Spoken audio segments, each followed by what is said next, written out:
फडणवीस सरकारचा मराठा समाजासाठी मोठा निर्णय घेतलेला आहे.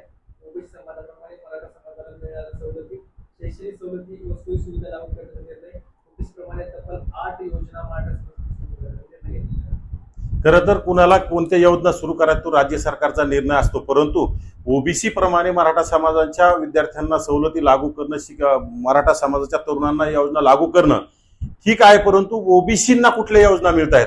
ज्याप्रमाणे मराठा समाजाच्या तरुणांना उद्योगासाठी अण्णासाहेब पाटील विकास महामंडळामार्फत 25-25, 30-30 लाख रुपये बिनव्याजी कर्ज मिळतंय, त्याप्रमाणे ओबीसींच्या तरुणांना काही मिळत नाही, परंतु ओबीसींच्या तरुणांना काही थोडंफार मिळत असेल तर ते मराठा समाजाच्या तरुणांना घ्यायचंय.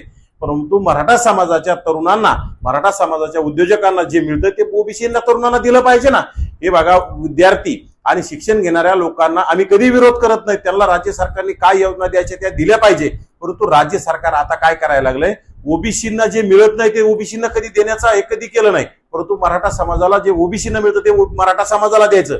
परंतु मराठा समाजाला जे काही एक्स्ट्रा मिळतं ते सुद्धा ओबीसींना दिलं पाहिजे. आणि विशेषतः आज राज्यामध्ये मराठा समाजाच्या आत्महत्याग्रस्त कुटुंबियांच्या लोकांना 10-10 लाख रुपये त्यांच्या कुटुंबियांना मदत देण्याची जाहीर राज्य सरकारनं केली, परंतु ओबीसींच्या आत्महत्याग्रस्त कुटुंबियांना तुम्ही कधी देणार?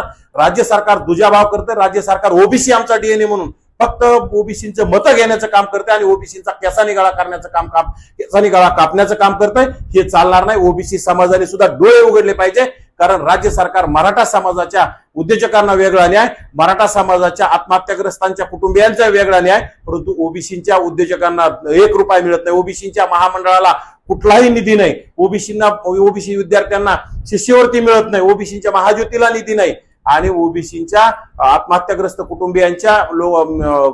कुटुंबियांना 1 रुपया दिला जात नाही. आजच राज्य सरकारनं कुठतरी मराठा समाजाच्या आत्महत्याग्रस्त कुटुंबियांच्या लोकांना कुठतरी 10-10 लाख रुपये देण्याची घोषणा केली. ती घोषणा ओबीसींच्या आत्महत्याग्रस्तांच्या कुटुंबियांना सुद्धा दिली पाहिजे ना. दोन्ही समाजाला सारखं राज्य सरकारने सांभाळलं पाहिजे आणि राज्य सरकार दोन्ही समाजाला येणाऱ्या काळात सांभाळेल अशी आम्हाला अपेक्षा आहे. अन्यथा ओबीसी समाज जागा झाल्याच्या नंतर ओबीसी समाज जशास तसं उत्तर देईल आणि या राज्य सरकारला सळो की पळो केल्याशिवाय राहणार नाही.